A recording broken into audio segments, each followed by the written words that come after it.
وبارك عليه وعلى آله. بسم الله الرحمن الرحيم. الحمد لله الذي أرسل رسوله بالهدى ودين الحق ليظهره على الدين كله ولو كره المشركون. أشهد أن لا إله إلا الله وحده لا شريك له وأشهد أن محمدا عبده ورسوله لا نبي بعده. اللهم صل وسلم وكرم وعظيم على سيدنا وحبيبنا وشفيعنا وذخرنا وصفينا وقرة أعيننا مولانا محمد صلى الله عليه وسلم وعلى آله وصحبه ومن سار على نهجه إلى يوم القيامة. أما بعد، ربي يسير ولا تؤسر، ربي تمم بالخير. ربنا اشرح لنا صدورنا ويسر لنا أمورنا وأمور المسلمين واحلل عقدة من لساننا يفقه قولنا. بسندنا المتصل إلى إمام الخاتمة الحفاظ الإمام جلال الدين السيوطي رحمه الله تعالى وقدس الله سره وأدام نفع بعلومه وبركاته ونفحاته ومداته وكراماته في الدارين آمين. Kita kembali ke hadis 5294. Hadis diriwayatkan oleh Imam Tabrani dalam kitab Syarah Kabir dari Sayyidina Mu'adz bin Jabal radhiyallahu an, Rasulullah sallallahu alaihi wasallam bersabda, tuba, beruntung, liman bagi seseorang, aktsara yang ia memperbanyak. Aktsara di sini fi'il madhi bukan isim tafdil. Aktsara yang ia memperbanyak, fi muta'alaq kepada aktsara, di mana dia memperbanyak, fil jihadi fi sabilillah, di dalam berjuang, di dalam berjihad fi sabilillah. Apa yang dia perbanyak?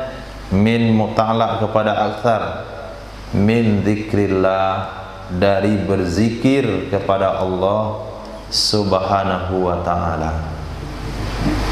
Dia di atas kuda perang tapi bibirnya dengan zikrullah. Dia dengan pedang tapi bibir tetap dengan zikrullah. Walaupun dia melawan musuh tapi bibirnya bergerak. Subhanallah, alhamdulillah, wa la ilaha illallah, Allahu akbar. Subhanallah, alhamdulillah, wa la ilaha illallah, wallahu akbar. Dalam kondisi seperti itu, dia memikirkan keselamatan, dia memikirkan strategi perang, dia konsentrasi dengan apa yang akan dia lakukan. Menangkis serangan, memberikan serangan balik, membuat tipu daya dan sebagainya. Seharusnya dia, bibirnya itu tidak sempat untuk berzikir, karena saking sibuknya hati dan apa yang dia pikirkan. Tapi karena dia hari-hari memang dengan zikir, maka zikir tidak mengganggu aktivitas seseorang. Apabila seseorang sudah terbiasa dengan zikir, maka zikir tidak mengganggu aktivitas seseorang. Bisa saja tangannya bekerja, kakinya bergerak, kepalanya berpikir, tapi bibir tetap dengan zikrullah. Perkara yang sulit seperti itu, maka mendapatkan ganjaran yang besar dari Allah Subhanahu wa ta'ala. Apa ganjarannya? Fa inna, maka sesungguhnya, lahu, baginya orang tersebut, bikulli kalimatin, dengan setiap kalimat zikir. Subhanallah, dengan setiap kalimat zikir alhamdulillah, sab'ina alfasana, 70.000 kebaikan. Satu kalimat zikir 70.000 kebaikan, setara dengan 70.000 kebaikan. Kullu hasanatin minha, setiap kebaikan darinya 70.000. Kullu hasanatin, setiap kebaikan, minha, darinya kebaikan yang 70.000, asratu ad'af, 10 kali ganda. Berapa Zahran? 70.000 kali 10, 700.000.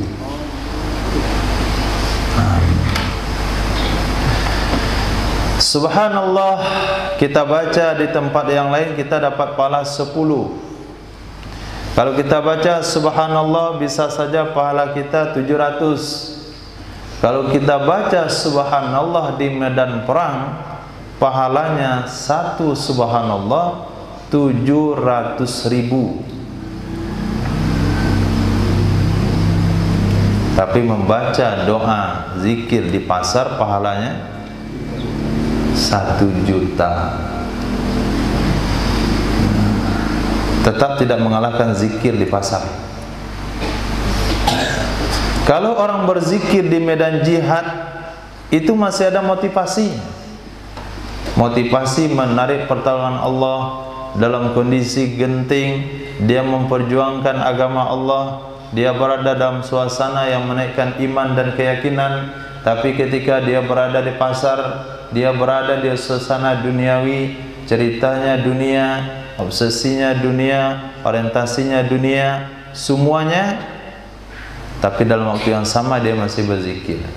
Beras sekilo 70.000, subhanallah. 70.000. Bisa kurang nggak? Bisa 76.000, subhanallah. Itu nggak kurang tuh Pak. Lupa saya berzikir 66.000, subhanallah. Nah, itu 1 juta. 1 juta pahala. Ternyata pahala itu Allah beri semakin sulit orang mengamalkan di suasana dan tempat tertentu, maka di waktu itu Allah berikan ganjaran lebih besar. Nah, kullu hasanatin minha, setiap kebaikan darinya 70.000 dilipat gandakan, asratu ad'af, 10 kali ganda, ma'alladzi lahu, beserta sesuatu baginya orang yang berjihad, indallah, di sisi Allah, minal mazidi, dari tambahan, dari bonus. Itu nggak masuk bonus. Mana lebih banyak gaji pokok pada bonus? Kapan tuh jadi pegawai? Hah? Mana banyak gaji pokok pada bonus? Bonus beda sama beli cabai, bonusnya 3 biji. Beli timun bengkok. Beli buah yang busuk itu bonusnya.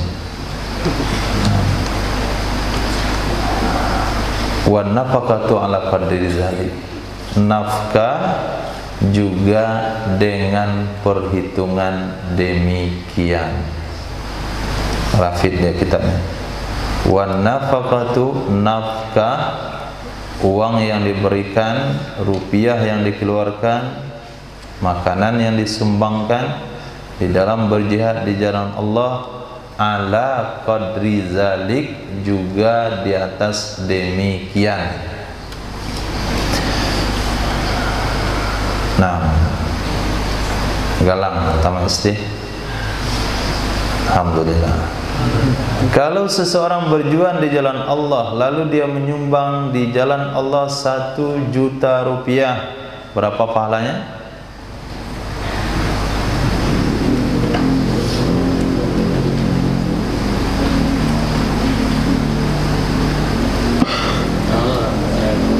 SD. Kalau seseorang berjuang di jalan Allah, pergi dia berjuang untuk menegakkan lillahi kalimatillah, lalu dia sumbangkan 1 juta rupiah untuk makanan, minuman, perlengkapan dan sebagainya, berapa pahalanya?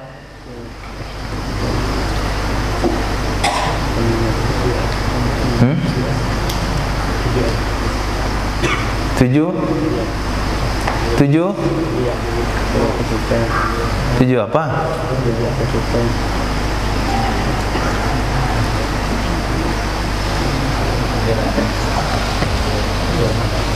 Umar, berapa pahalanya?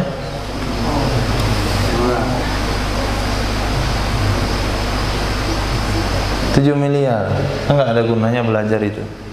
Mendingan hafal Quran aja.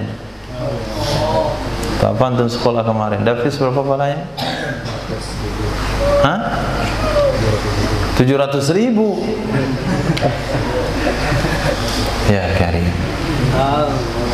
700.000 itu pahalanya kalau dia nyumbang 1 rupiah. 1 rupiah dibalas 700.000 rupiah. Ini 1 juta rupiah berapa pahalanya? 700? Nggak tahu dia angka. Kalau 9 nolnya berapa? Nggak tahu lagi. Emang sahabat, mirip-mirip sahabat nolnya. Ketika satu sahabat mendapatkan budak di medan perang, lalu terjadilah tawar-menawar jual beli budak. Dia katakan, berapa mau kamu jual budak kamu nih? 1.000. Alfin, 1 juta. Itu bukan karena mahal, itu murah, 1 juta. Kenapa kamu jual semurah itu? Itulah bilangan tertinggi yang saya tahu. Dia 6 nolnya baru tahu. Kalau udah 9 tuh nggak tahu lagi berapa. Apalagi 12 udah bingung dia. Orang mirip sahabat itu untuk membela diri, tapi sebetulnya 6 tahun untuk SD nggak tahu apa-apa tentang ilmu berhitung. Mendingan dari TK langsung mondok. Ngapain belajar 6 tahun nggak tahu berhitung? 700.000 kali 1 juta berapa?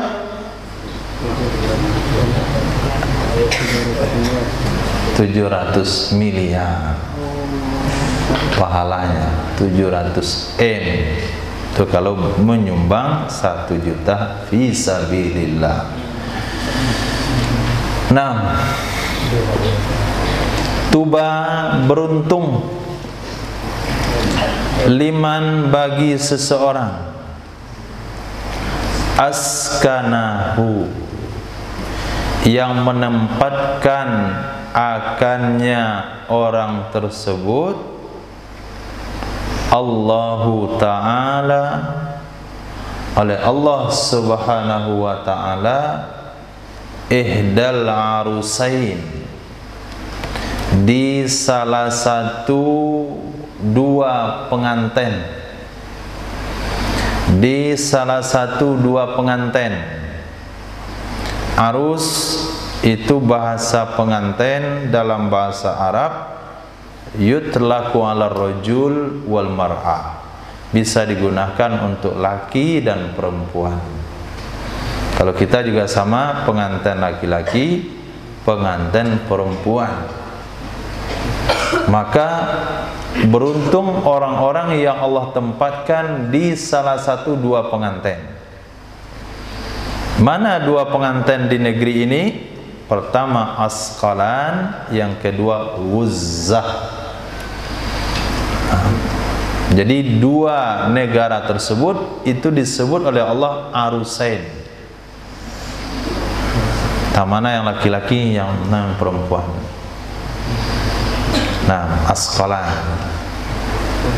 Imam Jalaluddin Al-Asqalani.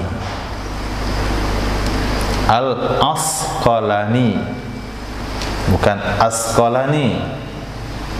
Ada teman kita namanya Asqalani.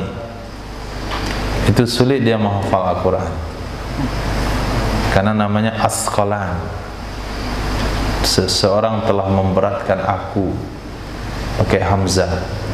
Bukan Asqalan tapi Asqalan. Yang kedua Ghuzzah. Itu negeri di mana dilahirkannya? Di mana dilahirkannya? Imam Syafi'i rahimahullahu taala, di Ghuzzah. Nah, jadi Imam Syafi'i itu lahir di negeri yang Allah katakan, yang Nabi katakan Tuba. Beruntung bagi orang yang Allah beri tempat tinggal di Ghuzzah. Beruntung bagi orang yang dia menjadi warga negara Al-Asqalani. Sebelumnya kita pernah baca hadis beruntung bagi warga negara Syam. Kemudian Nabi pernah bersabda, dua negeri yang tidak dimasuki Dajjal, Haramain As-Syarifain, tapi tidak pernah disebut Indonesia. Nah, maka orang Indonesia itu kurang beruntung. Tapi semua orang mengatakan Indonesia itu surga dunia.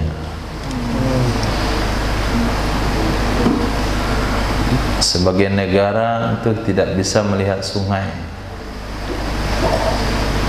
Sebagian negara suatu kerinduan kalau sampai bisa berjalan di atas tanah. Kalau punya rumah di atas tanah. Sebagian lagi rindu dengan hutan belantara. Sebagian senang dengan pantai. Tapi semuanya ada di Indonesia.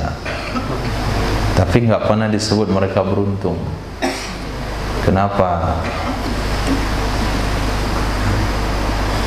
Karena 77 tahun dari merdeka tetap tidak merdeka. Nah, itu penyebabnya. Nah, Al-Arusain, dua negeri yang digelar dengan dua pengantin. Tuba liman aslam, beruntung bagi orang yang memeluk agama Islam. Wa kana 'aishuhu kafafa, dan adalah kehidupannya pas-pasan. Apalah saya dapat pagi habis sore, itu disyukuri. Itu orang beruntung, dapat pagi habis sore, mati sore nggak ada warisan.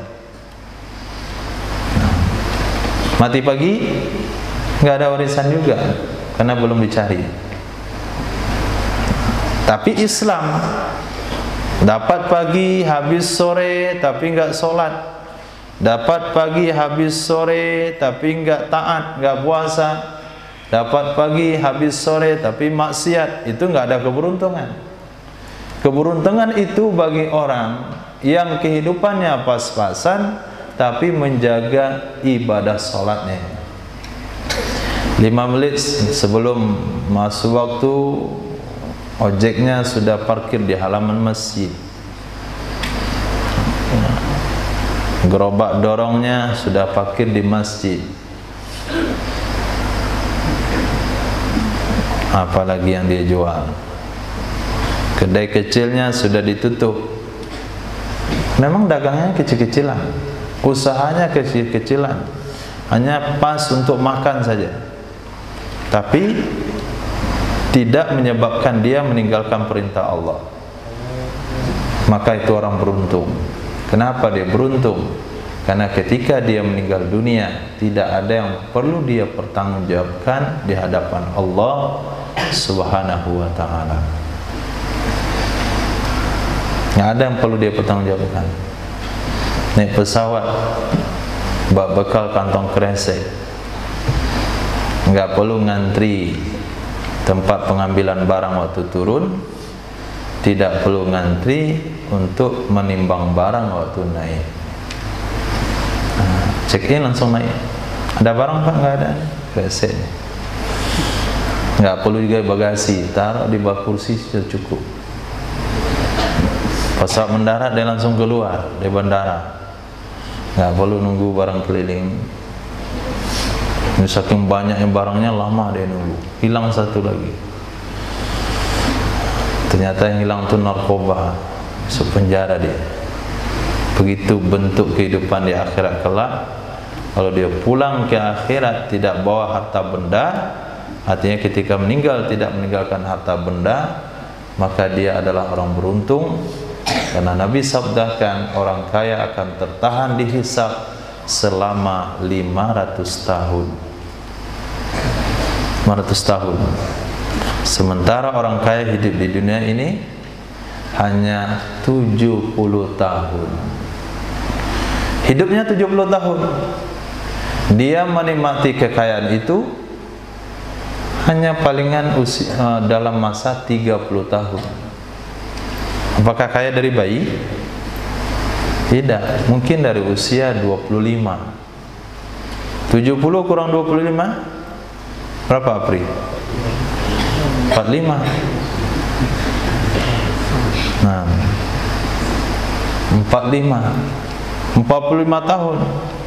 Dia mulai kaya usia 25, dia menikmati sampai usia 50. Berapa tahun dari 25 sampai 50? Hah? 25 tahun. 51 dia bisa nikmati lagi. Mau pesan sop giginya nggak ada. Mau minum teh telur dia darah tinggi. Mau naik pesawat dia nggak bisa masuk angin. Nah, mau minum kopi dia sakit gula. Hanya 25 tahun. Allah berikan leluasa menikmati keduniaan 25 tahun bagi orang kaya. Sementara Allah berikan bonus bagi orang yang hidupnya pas-pasan di dunia ini, melewati rumah makan hanya dengan pandangan mata, tapi jagonya turun naik, wah enak kayak, tapi nggak ada uang.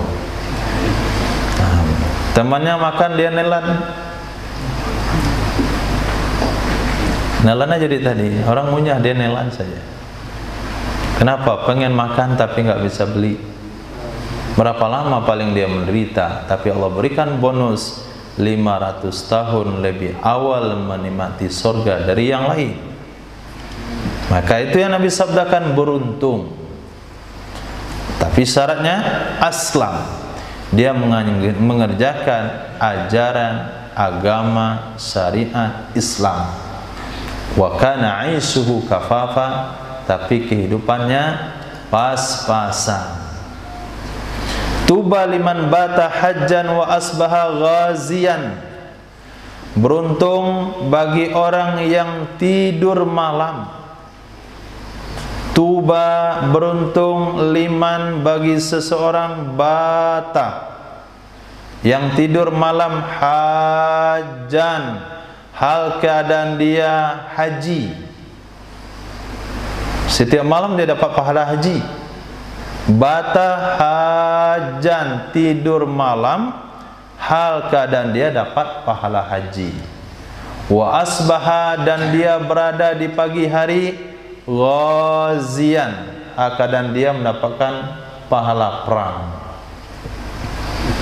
Malamnya dia tidur dengan selimutnya, tapi pahalanya pahala haji. Paginya dia keluar dengan usahanya, tapi pahalanya pahala orang jihad. Siapa orangnya? Siapa?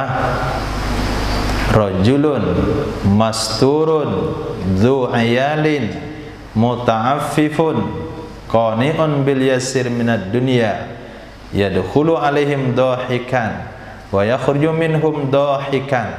Itu syaratnya. Cukup banyak. Laki-laki yang mastur, laki-laki yang tertutup. Apa maksud tertutup? Apakah dia pakai niqab? Bukan laki-laki pakai niqab. Itu haram hukumnya laki-laki pakai nikab. Laki-laki yang tertutup kemasyhurannya, nggak dikenal orang. Nah, itu mana laki-laki yang mastur. Tapi kalau dia sempat terkenal hari ini, itu nggak masuk. Nah, kemana-mana harus menyamar, kalau nggak bisa lewat. Banyak orang minta foto. Nah, itu nggak mastur.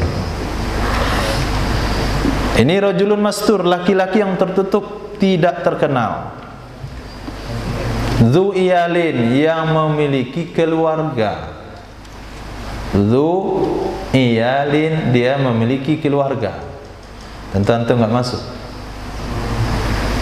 Nah, antum memang mastur. Tapi syarat kedua ini nggak ada. Dzu iyalin. Yang ketiga, muta'affifun, yang menjaga harga dirinya, menjaga kehormatannya. Dia tidak menampakkan kepada orang lain dia miskin. Dia tidak menampakkan dari raut mukanya mengemis. Dia tidak memberikan isyarat dengan bahasanya menyampaikan keluh kesah.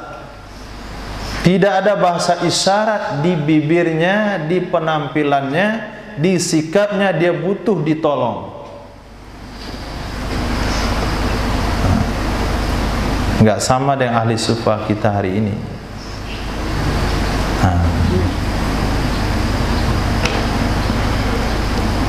Qani'un bil yasir minad dunia, dia merasa cukup dengan yang sedikit dari dunia, merasa cukup dengan yang sedikit dari dunia.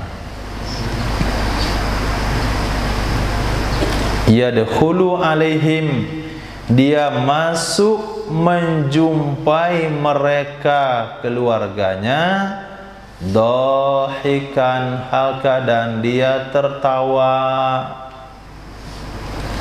Wa yakhruju minhum, dia keluar meninggalkan keluarga mereka, meninggalkan mereka keluarga, dahikan, hal keadaan dia tertawa. Datang ke rumah dengan senyuman, pulang dengan senyuman. Artinya kesempitan, kepas-pasan dalam ekonomi itu tidak menyebabkan rumah tangganya hancur, tidak mencabut keharmonisan dalam rumah tangga. Berarti harus di-setel daripada anak dan istrinya juga. Karena kalau dia laki-laki memang dia tidak terkenal, iya, dia punya keluarga, memang punya anak istri, dia bisa menjaga diri betul, tidak mengemis dan bagaimana, dia cukup, merasa cukup dari dunia, 5 syarat ini cukup. Tapi ketika dia masuk jumpa sama istrinya cemberut. Kenapa? Buat uang cuma 50.000 hari itu. Waktu pulang juga, pergi dari meninggalkan rumah juga cemberut. Anaknya juga tidak merasa puas dengan bapak penghasilan sedikit, itu juga belum cukup. Nah, harus 6 syaratnya cukup. Maka dari sekarang, bukan dari sekarang ya, nanti salah paham lagi. Dari awal itu mesti mempersiapkan yang merasa cukup dengan yang sedikit. Maka carilah orang-orang dari keluarga sederhana. Jangan menikah dengan orang yang biasa hidup mewah. Kalau antum bawa uang 50.000, dia akan cemberut. Maka antum tidak bisa mendapatkan pahala. Bata hajjan wa asbaha ghazian.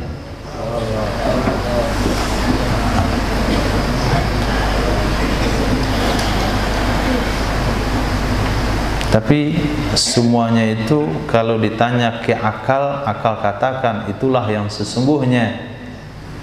Tapi kalau ditanya kepada nafsu, nggak ada yang cocok. Rajulun mastur, dia pengennya terkenal. Pengennya terkenal, bukan mastur. Nah, Fawalladzi nafsi biyadihi.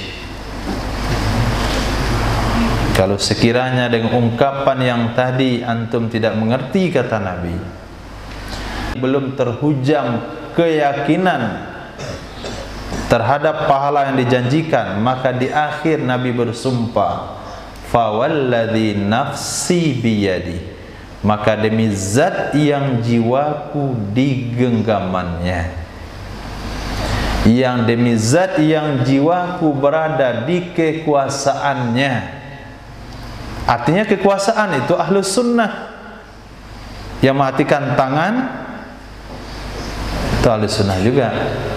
Tapi kalau meyakini Allah bertangan, itu sudah keluar pada ahlus sunnah, walaupun dia ngaku sunnah.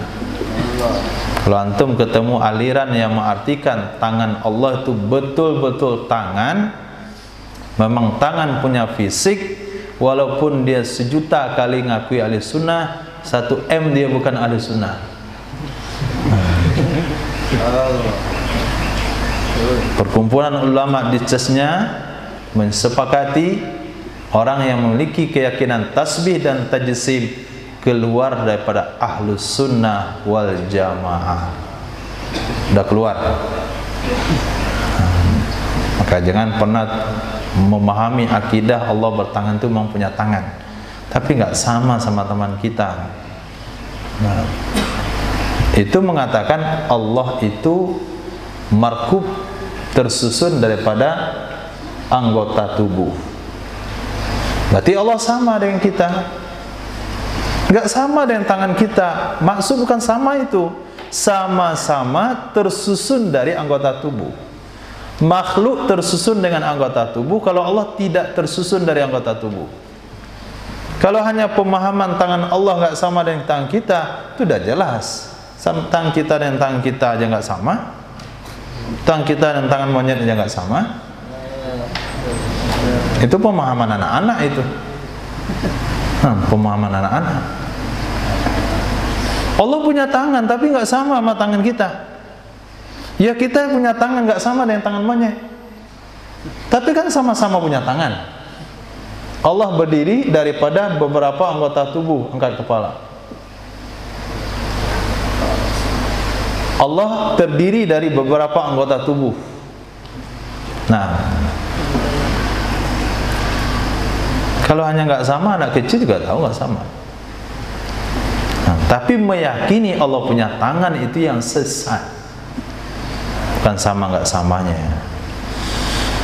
Nah, maka biyadi bisa saja diartikan demi zat yang jiwaku di tangannya. Itu arti harfiah.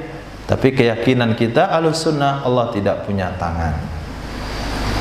Fawalladzi nafsi biyadi, maka demi zat yang jiwaku ada di kekuasaannya. Itu arti takwil. Innahum, sesungguhnya mereka, dengan kriteria yang 6 tadi, hum, mereka, itu domir fasal, domir yang ada antara mubtada dan khobar, la mahalla lahu minal i'rab, gunanya untuk taukid. Sesungguhnya mereka al-hajjun, orang-orang yang melakukan ibadah haji, al-ghazun, orang-orang yang berjuang di jalan Allah Azza wa Jalla. Ini mungkin pahala yang didapatkan oleh generasi kakek kita yang hidup pas-pasan, makan nasi dengan sambal karambi.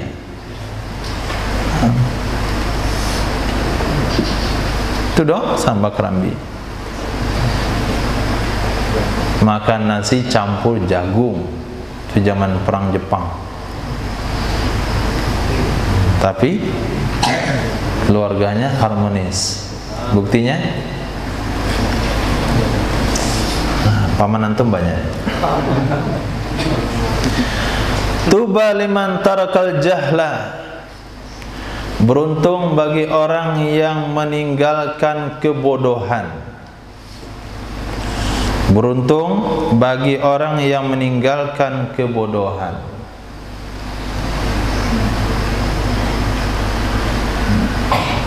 Wa atal fadla, dan mendatangi akan kelebihan. Menurut Imam Abdul Rauf, maknanya ilmu. Dia tinggalkan kebodohan, dia datangi ilmu. Beruntung orang tersebut. Karena banyak orang-orang yang mengakui bodoh, tapi dia nggak mau meninggalkannya. Dia setia dengan kebodohannya. Azan sebelum hafal azan. Nah, tapi tahun depan tetap aja belum hafal. Doa, saya nggak pandai doa. Artinya saya bodoh, nggak bisa doa. Tapi tetap aja nggak belajar dia berdoa. Khatib khutbah, saya nggak pandai khutbah. Dia tetap aja berselimut dengan ketidakpandaian. Itu tidak ada keberuntungan. Tapi apa keberuntungan itu bagi orang yang melihat sisi ketidaktahuan dalam dirinya dan berusaha untuk menutupi dan menyempurnakannya. Beruntung bagi orang-orang seperti itu. Wa amila bil adl, dan dia berbuat dengan adil. Berbuat dengan adil. Tidaklah juga ketika dia meyakini sebuah kebodohan, lalu dia belajar siang malam 24 jam dan urus lagi anak bininya. Saya mau belajar 10 tahun. Bapak kan sudah 40 tahun. Urus diri kamu masing-masing. Saya mau belajar 10 tahun enggak balik-balik. Itu juga tidak amila bil adl. Bisa menjaga waktu, bisa membagi waktu. Ada waktu untuk makannya, ada waktu untuk minumnya, ada waktu untuk keluarganya. Seperti sabda yang Nabi sabdakan kepada Sayyidina Abdullah bin Amr bin As radhiyallahu ta'ala anhu, inna li'ainika alaika haqqa wa inna li ahlika alaika haqqa wa inna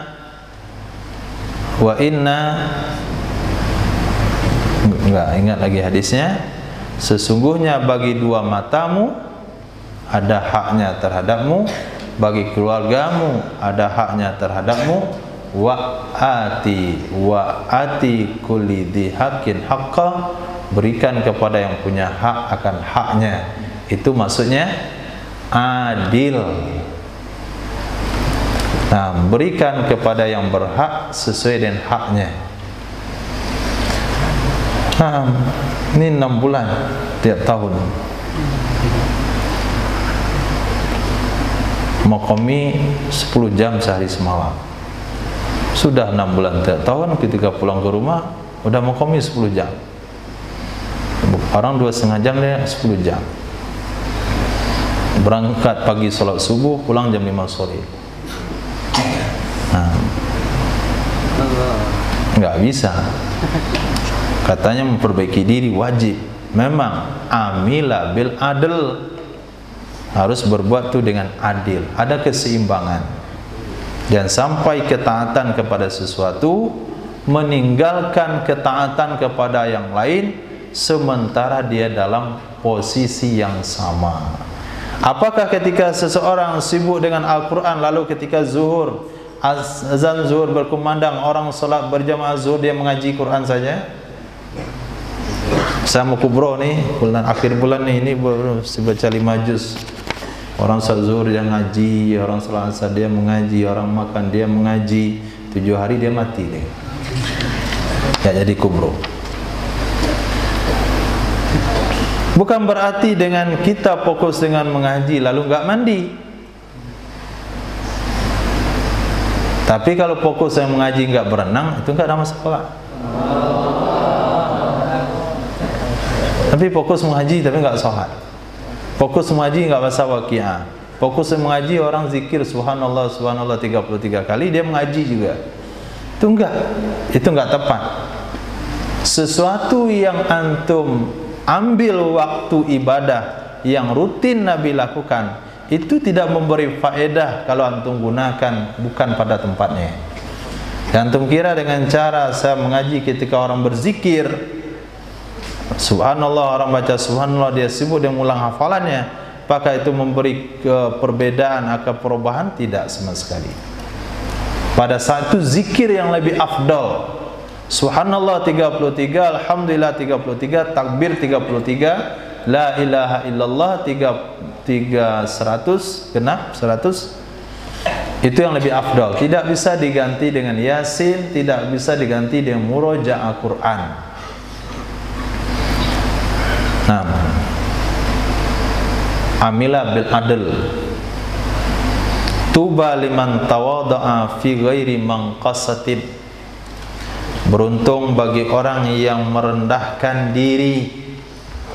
Tawadha'a, yang merendahkan diri pada bukan yang mengurangi, pada bukan yang kurang. Merendahkan diri pada selain yang kurang. Apa maksudnya? Merendahkan diri untuk tujuan duniawi, merendahkan diri untuk perkara yang menghinakan dirinya, itu enggak boleh. Tapi tawaduk fi ghairi manqasa, merendahkan diri pada selain yang mengurangi harga dirinya. Oh, dia tawaduk. Kapan tawaduknya? Ketika bertemu dengan pejabat. Dia tawaduk ketika bertemu dengan orang kaya. Dia tawaduk ketika ketemu dengan orang berpangkat. Itu tawaduk yang tidak berguna. Maka dalam kitab Riyadhus Shalihin ada sebuah hadis yang diriwayatkan, tidak boleh kata Nabi mengatakan sayyid, junjungan yang yang dijadikan pemimpin kepada pelaku maksiat. Maka ketika antum berpidato, berikan penghormatan seringkas-ringkasnya. Tidak usah berlebih-lebihan. Nah, ketika bertemu cukup berjabat tangan tanpa merendahkan kepala yang antum gunakan untuk berzikir, yang antum gunakan untuk menghafal Al-Quran, yang antum gunakan untuk memahami ilmu agama kepada orang yang tidak beragama. Tentang pejabat, itu nggak boleh. Di kepala antum ada sorban. Di kepala antum ada ilmu akidah, ada tasawuf, ada Al-Quran. Itu tidak boleh tawaduk fi ghairi manqasa. Maaf, fi manqasa, pada yang mengurangi. Tapi kalau datang syekhul masyayikh, itu tidak ada masalah. Sayyidul Habib, tidak ada masalah. Itu maksudnya tawaduk. Yang kedua, adzalla fi nafsi fi ghairi maskana. Dia menghinakan pada dirinya. Adzalla fi nafsi, dia menghinakan pada dirinya, artinya pada nafsunya, tapi pada selain kemiskinan. Pada selain kemiskinan, artinya menghinakan diri itu boleh, tapi tidak menunjukkan dia miskin.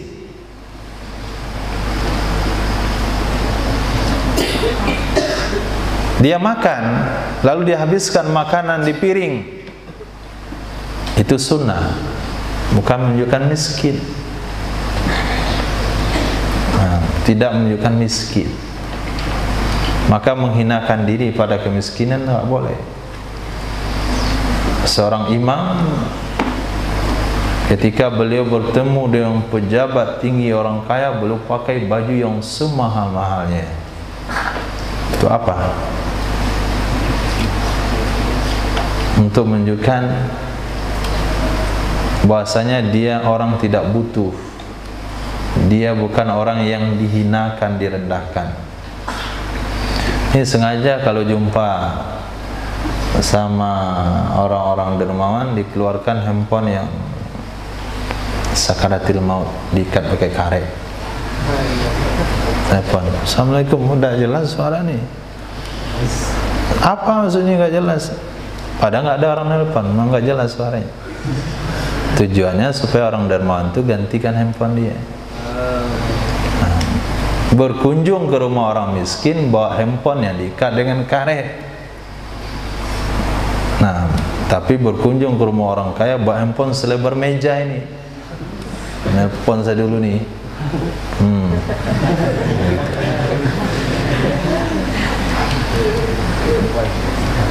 Datang ke rumah orang miskin, habiskan makanan yang dihidangkan di piring antum, bukan dalam botolnya. Habiskan minuman yang di gelas yang dituangkan, bukan di tekonya. Nah, tapi berkunjung ke rumah orang kaya, tuangkan air di bawah setengah gelas, kemudian sisakan dikit lagi. Nah, walaupun minumannya enak, tuangin setengah aja. Biasa. Nah, pada enak itu. Adzalla nafsahu, dia menghinakan dirinya waktu itu supaya dia tidak menunjukkan dia miskin. Nah, pergi sholat Jumat, Masya Allah, berjalan ke masjid, yang sorban, yang parfum yang wangi, baju bagus, digosok, kantong nggak ada Rp1.000 pun. Nah, ini orang kaya kayak ini. Tapi kotak infak jalan nggak diisi. Dia biasanya mau pakai amplop, bukan isi yang recehan begitu. Memang kosong. Nafis fulus. Itu mananya izzah. Itu mananya adzalla fi ghairi maskana. Tapi ketika dia melanggar syariat agama, dia akan caci maki dirinya. Seperti Imam Sufyan Ats-Tsauri, beliau sematkan kalimat Tsauri, sapi jantan di ujung namanya, karena dia telah melanggar 1 kali masuk masjid dengan kaki kiri. Itu mana adzalla, menghinakan dirinya kalau sampai melanggar syariat Islam, menghukum dirinya kalau sampai melanggar agama. Tapi dia tidak pernah merendahkan dirinya untuk menunjukkan dia miskin. Nah, hari ini banyak pengemis menunjukkan dia miskin, ternyata dia pulang punya mobil. Itu adzalla, menghinakan dirinya. Orang kaya mau ngesot di jalan supaya dapat uang lebih banyak lagi. Naam, wa anfaqa min malin, dan dia menginfakkan dari harta jama'ahu yang telah dia kumpulkan akannya. Bahasanya jama'ahu, yang dia kumpulkan akannya. Dari bahasa itu apa yang antum pahami? Jama'ahu berarti dia mendapatkan harta itu dengan susah payah. Kenapa? Karena Nabi katakan harta yang dia kumpulkan. Nah, berarti berserak hartanya. Di situ 1.000 dapat, di sini dapat 500, di sini dapat Rp2.000, sudah dapat 50.000, situ udah untung Rp3.000. Jamaah dikumpulkan. Setelah dia kumpulkan, dia infakkan fi ghairi maksiyah, pada bukan perkara maksiat. Lain halnya orang dapatkan harta bukan dikumpulkan, tapi harta yang dia dapat. Misalnya 1 kali beruntung itu 200 juta, itu sekali untung dia berdagang. Nah, itu bahasa bukan dikumpulkan, dia dapat. Kalau bahasa kumpul tentu dapat ini dikit dia dikumpulkan. Sudah susah dikumpulkan, diinfakkan lagi. Wa khalata ahlal fiqhi wal hikmah, dan dia bergaul dengan ahli fikih dan ahli hikmah. Dia khalata, bergaul. Kalau bahasa fikih mujawir dengan khalat, Sesuatu yang mujawir itu tidak merubah hukum air, tapi sesuatu yang mukhalid itu akan merubah hukum air. Apabila air yang suci mensucikan dimasukkan ke dalamnya kayu cendana yang berbau wangi, lalu air itu berbau wangi, apakah air itu boleh digunakan untuk berwudu?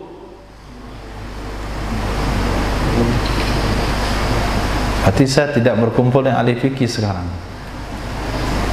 Boleh nggak?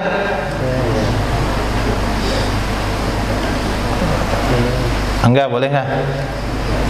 Enggak boleh. Apri Fadil boleh nggak? Enggak tahu. Ilyas boleh nggak? Hah? Enggak boleh? Boleh, apanya enggak boleh? Kenapa boleh? Karena air itu berubah baunya, rasanya dengan benda yang mujawir. Tahu mujawir? Kalau dimasukkan kayu ke dalam air, apakah kayu bisa diambil lagi? Berarti dia mujawir. Jadi benda mujawir tidak merubah hukum air. Tapi kalau dimasukkan gula, berubah manis airnya, nggak boleh untuk wudu. Kenapa nggak boleh? Karena dia mukhalid. Apa mana mukhalid? Nggak bisa dipisahkan gula dengan air. Jadi seseorang tidak akan berubah kehidupannya kalau hanya mujawir dengan ahli fikih dan ahli hikmah. Yang merubah kehidupannya itu kalau dia mukhalid, bercampur baur sehingga tidak bisa dipisahkan. Nah, di mana nampak ahli fikih, situ nampak dia. Di mana nampak ahli hikmah, situ nampak dia. Kiai itu antum pula di belakangnya. Jumpa Habib itu antum pula di sampingnya. Yang jumpa ahli tasawuf itu antum pula di depannya. Itu mana ya? Mukhalid. Nah, mukhalid. Wa rahima ahlad dhulli wal maskana. Dan dia kasihan. Dia mengasihani kepada orang-orang hina, orang-orang rendah dan orang miskin. Orang rendah dan orang miskin. Ketika dia berjalan di pasar, masih melihat orang tua usia 70-an masih berdagang. Kasihan. Mana anak daripada orang ini kok orang tuanya 70 tahun masih berdagang. Ada rasa iba di hatinya. Melihat orang-orang tertindas punya rasa iba. Melihat orang hidupnya di bawah kelayakan muncul rasa iba. Itu salah satu sifat dia. Rahima ahladz-dzulli wal maskana. Pengen membantu tapi dia pun butuh bantuan. Tapi dalam waktu yang sama dia merasa iba dan kasihan. Tuba liman dzala nafsa. Beruntung bagi orang yang menghinakan dirinya. Dalla nafsahu, yang menghinakan dirinya. Wa toba kasbuhu, dan bagus usahanya. Bagus usahanya.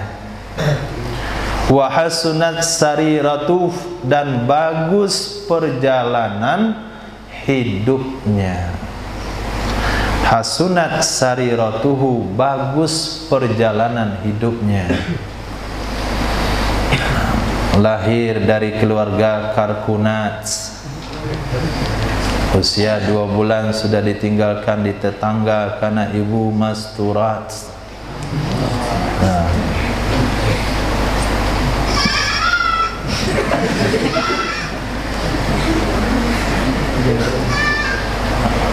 usia 7 tahun dan belajar, gak pernah makan bangku sekolah karena dia bukan rakyat. Gak pernah tahu dengan pergaulan bebas, tidak pernah tahu dengan rokok dan nikotin, tidak mengenal bahasa minuman keras, tidak kenal dengan bahasa pergaulan yang tidak menentu. Sarirah tuh bagus perjalanan hidupnya. Nah, wa karumat alaniyatuh, dan mulia penampilan luarnya. Karumat alaniyatuhu, mulia penampilan luarnya.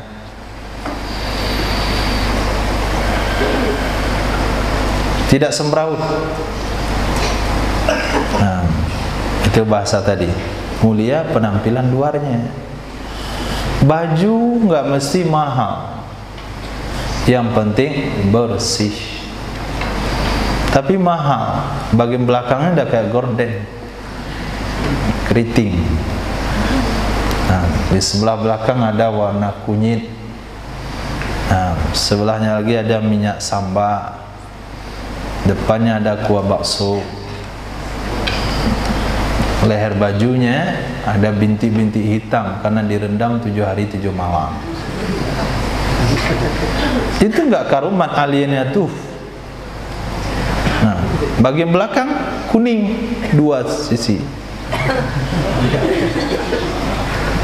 Mana hidup sembraut begitu? Kucing baju dibuka. Nah, baju dalam sudah jadi baju luar. Baju dalam tuh ya di dalam, jangan nampak keluar. Nah, Masya Allah. Jadi penampilan yang bersih, pantas dan wajar. Itu mana karumat alaniyatu. Peci dia kalau jatuh itu ke kolam, itu gagal ikan berkembang biak.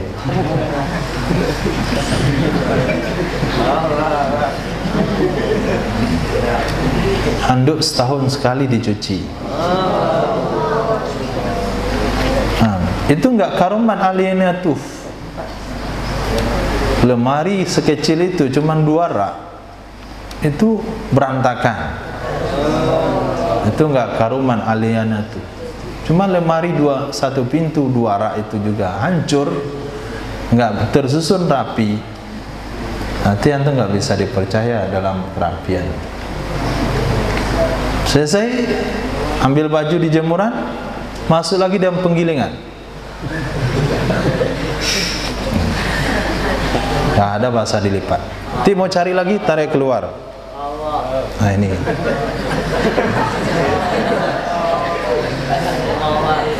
Nah, enggak karumat alianatuf.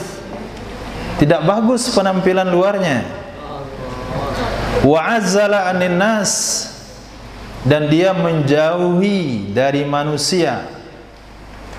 Azzala anin nas, dia menjauhi dari manusia syarrah, kejelekannya manusia. Dia tidak menjauhi orang lain karena orang lain itu rendah, karena orang lain itu berkulit hitam, karena orang lain itu beda bahasa, tapi dia menjauhi seseorang karena orang itu jahat. Tuba liman amila bi ilmih, beruntung bagi orang yang beramal dengan ilmunya. Tuba liman amila, beruntung bagi orang yang beramal bi ilmihi, dengan ilmunya. Wa anfaqal fadla min malih, dan menginfakkan kelebihan dari hartanya. Jangan pakai rumus Sayyidina Abu Bakar As-Siddiq radhiyallahu an. Sayyidina Abu Bakar As-Siddiq, jangankan kita umat akhir zaman, Sayyidina Umar bin Khattab tidak mampu menyaingnya. Sekarang dia mau menyaingi Sayyidina Abu Bakar As-Siddiq, diinfakkan seluruh hartanya fisabilillah. Itu enggak betul. Bagi Sayyidina Abu Bakar itu makam khas, itu makam As-Siddiq yang Sayyidina Umar tidak mampu mengikutinya. Maka antum merasa mampu. Lepas itu kembali lagi kepada kesesatan. Kenapa? Sulitnya kehidupan setelah menginfakkan harta secara total. Fadla mimmalih, infakkan kelebihan dari harta. Wa amsakal fadla min qaulih, dan menahan kelebihan dari kata-katanya. Menahan kelebihan dari kata-katanya. Kalau bisa disampaikan dengan 11 kosakata, jangan ditambah kosakata yang ke-12. Nah, karena banyak ngomong, banyak salah. Itu sesuatu yang tidak bisa dikumpulkan. Gak usah lagi dikumpulkan. Apabila setelah berfatwa satu kali, seseorang merujuk fatwa yang telah disampaikan, dia bisa merujuk tapi tidak semua orang tahu bahasanya kata-katanya sudah ditarik kembali. Sebagian orang sudah terlanjur mendengar dan tidak bertemu lagi dengan dia, hanya dia telah mengamalkan sesuatu yang tidak berguna.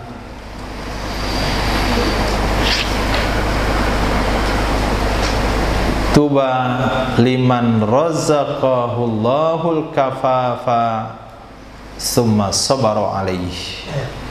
Beruntung bagi orang yang memberi rezeki akannya orang tersebut, hu-nya orang tersebut, oleh Allah Subhanahu wa ta'ala. Apa rezeki yang Allah beri? Al-kafaf, kecukupan. Summa sabara alaih, kemudian dia bersabar di atasnya. Nah, jadi kecukupan itu tetap saja menuntut kesabaran, karena nafsu secara tabiat dia mencari yang lebih. Nah, sudah jumpa dengan hadis yang kemarin. Lanjut terus. Satu hadis terakhir, 5306. Tuba liman saghalah. Beruntung bagi orang, tuba liman, beruntung bagi seseorang, saghalahu, yang menyibukkan akannya orang tersebut, aibuh, oleh kekurangannya, an uyubin nas, dari kekurangan-kekurangan orang lain. Dia sibuk memikirkan kekurangan dirinya, lalu dia melakukan perbaikan-perbaikan sehingga tidak ada waktu membicarakan dan melihat kekurangan orang lain. Wa anfaqal fadla min malih, dan dia menginfakkan kelebihan dari hartanya. Wa amsakal fadla min qaulih, dan dia menahan kelebihan dari kata-katanya. Itu hadis itu sama dengan hadis di atas. Wa wasi'athus sunnah, dan cukup akan orang tersebut oleh sunnah. Walam ya'ud anha ilal bid'ah, dan dia tidak kembali dari sunnah kepada bid'ah. Porsi ahlus sunnah, bukan bid'ah porsi wahabi. Kalau bid'ah porsi wahabi, maka antum akan hidup dalam keadaan sesak nafas, kemudian hidup dengan kering berkerut, muka yang masam. Kenapa? Karena bid'ah porsinya terlalu lebar.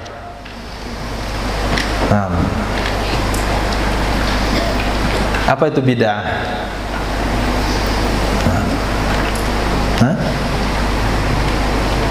Ma huwal bid'ah?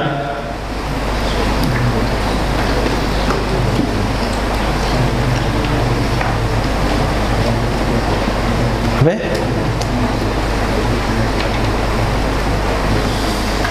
Bada'a yabda'u bid'an. Bada'a artinya dia telah membuat perkara baru. Badi'us samawati wal ard, Allah yang menciptakan langit dan bumi. Badi' artinya menciptakan sesuatu yang tidak ada contoh sebelumnya. Itu badi'. Sang pencipta yang menciptakan sesuatu yang tidak ada contoh. Manusia buat globe karena ada contoh dunia. Manusia buat patung karena ada contoh makhluk hidup. berarti dia mencontoh. Bahasanya musawwir, menggambar. Tapi kalau badi itu menciptakan dari yang nggak ada contoh sebelumnya. Maka badi atau mubtadi itu adalah penemu mananya. Orang menemukan sesuatu yang baru, maka bid'ah adalah sesuatu yang baru. Itu istilah. Sedangkan bid'ah menurut syar'i adalah sesuatu yang tidak ada dalam sunnah, sesuatu yang tidak diajarkan oleh baginda Rasulullah sallallahu alaihi wasallam. Salah satunya adalah tarawih 20 rakaat setiap malam. Itu tidak ada di zaman baginda Rasul sallallahu alaihi wasallam. Itu bid'ah. Salah satu contohnya lagi adalah Al-Quranul Karim yang dibukukan. Itu bid'ah. Di zaman Nabi tidak ada Quran yang dibukukan. Pembukuan Al-Quran itu berlaku di zaman Sayyidina Abu Bakar As-Siddiq radhiyallahu an ketika terjadi perang Yamamah. Kemudian Al-Quran diturunkan dalam 7 bahasa sehingga menyebabkan ikhtilaf satu sama lain. Akhirnya dibekukan dalam 1 bahasa saja di zaman Sayyidina Utsman bin Affan radhiyallahu an, maka disebut dengan Resam Utsmani. Lalu dibagikan kepada setiap negara. Itu nggak ada di zaman Nabi. Pertanyaannya, apakah setiap yang tidak ada di zaman Nabi itu sesat? Kalau sesat berarti dia tidak boleh baca Quran dan tidak boleh tarawih. Tapi itu tidak sesat. Siapa mengatakan tidak sesat? Sayyidina Umar bin Khattab yang Nabi sabdakan, ju'ilal haqqu ala lisani Umar, dijadikan kebenaran lidah Sayyidina Umar bin Khattab. Lau kana nabiyyun min ba'di lakana Umar. Kalau ada nabi setelah saya, Umar layak menjadi nabi. 17 ayat Al-Quran turun sesuai dengan pendapat Sayyidina Umar bin Khattab. Beliau mengatakan, ni'matul bid'ah hadhihi, bid'ah yang terbaik adalah ini, salat berjamaah 20 rakaat setiap malam. Itu bid'ah terbaik. Kalau Sayyidina Umar katakan ada bid'ah yang terbaik, lalu kenapa mereka sapu rata bid'ah sesat?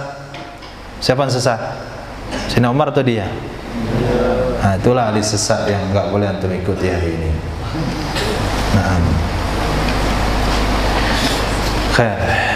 Untuk materi bid'ah panjang pembahasannya. Saya rasa bagi orang berakal itu cukup paham.